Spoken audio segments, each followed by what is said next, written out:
It became very clear to anyone paying attention several months ago that Ukraine cannot win its war against Russia. The Ukrainian military will not be able, even with Western backing, hundreds of billions of dollars of it, to expel the Russian military from parts of eastern Ukraine.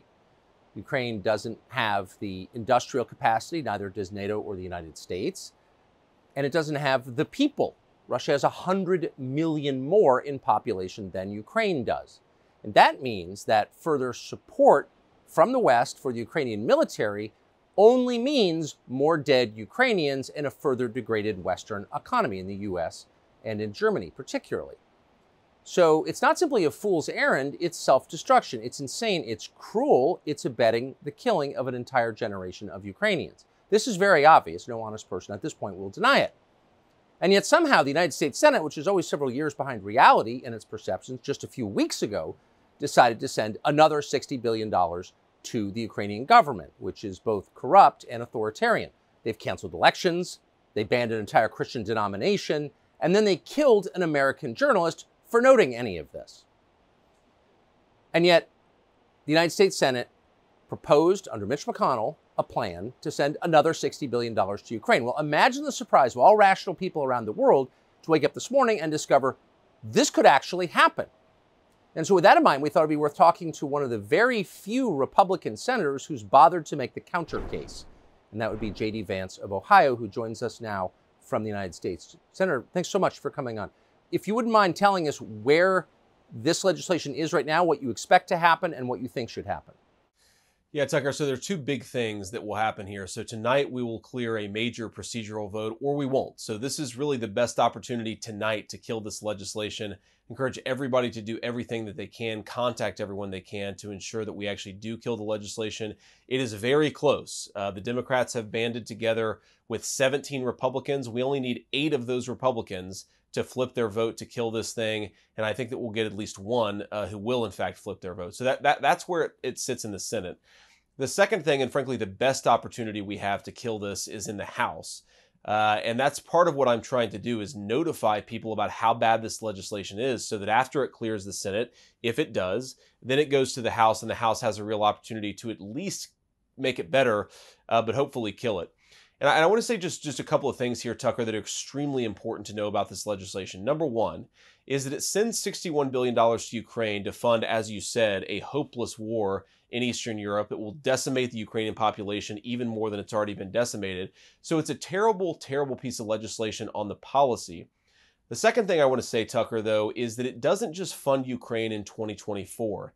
And this is the most important point. It actually funds Ukraine in 25 and 26. Now, what's the problem with that? Say, for example, that we have a new president in 2025. That president would be handcuffed by the promises that we are making in law to Ukraine today.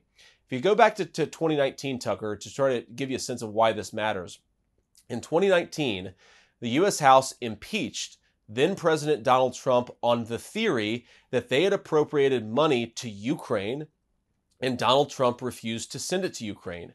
So if Trump is elected president again and become president on January of 2025, he will conduct diplomacy. And if that diplomacy does not include sending additional billions to Ukraine, there is a theoretical argument, a predicate, if you will, for impeaching Donald Trump because they have tried to tie his hands. And the final point I'll make on this, Tucker, is that the Washington Post has already said, based on leaks from inside the intel community, the purpose of this legislation is to tie a future President Trump's hands. We're not just sending billions to Ukraine in 2024. We're trying to make it impossible for the next president to conduct diplomacy on his terms. It's anti-democratic, and it will lead to endless war all over the world. So the political calculation behind this seems incredibly dark. So does the humanitarian effect. I noticed that no one on Capitol Hill seems interested in finding out how many have died in this war. Reliable estimates in the area, these are not partisan, are that about 400,000 Ukrainians have died. That's about as many Americans as died in the entire Second World War over the entire duration. And it's, of course, a much smaller country. So how do senators, Republican senators, get away with saying we're doing this on behalf of the Ukrainian people, on behalf of democracy, when it's destroying an entire generation and it's not a democracy? Like, what's the thinking here? Well, Tucker, they bought into the propaganda that what is in the best interest of Ukraine is to prolong this war. And so Zelensky comes to Washington. He's tougher than a lot of them are. And I think they get, a little bit of excitement from that.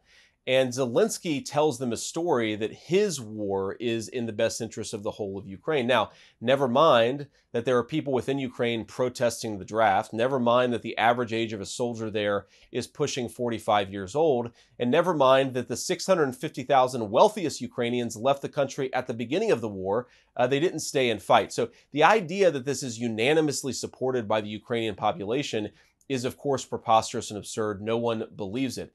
But here's the really crazy, and I think ultimately the very cynical thing that's going on, Tucker, is that everyone knows that this war will lead to the destruction of Ukraine. I've had conversations with Democratic colleagues where they get this sort of dark look in their eyes, and they say effectively that they want to fight Russia to the last Ukrainian drop of blood. I think if you really ask these guys, they recognize that this is not in the best interest of Ukraine.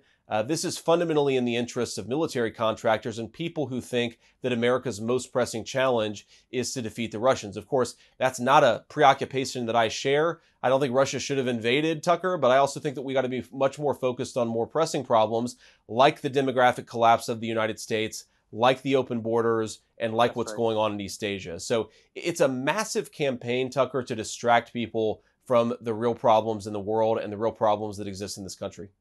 And underlying it all, as you just said, is an impulse that's indefensible and I think deeply immoral. So I'm so grateful for you having the courage to talk about this in public, and I hope common sense in your position prevails. Senator J.D. Vance of Ohio, thank you.